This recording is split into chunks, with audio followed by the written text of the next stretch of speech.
بسم اللہ الرحمن الرحیم۔ اسلامک ایڈوائز یوٹیوب چینل کے معزز خواتین و حضرات، السلام علیکم۔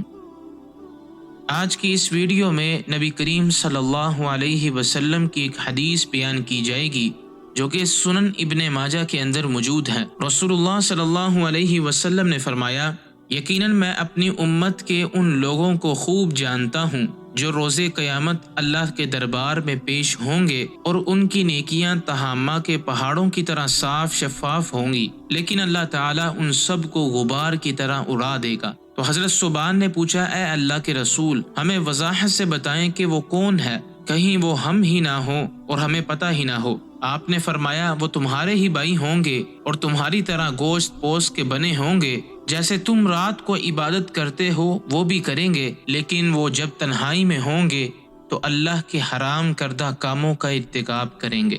دعا ہے اللہ تعالیٰ مجھے اور آپ کو تنہائی میں نیکیاں کرنے کی توفیق عطا فرمائے، آمین۔ والسلام علیکم ورحمۃ اللہ وبرکاتہ۔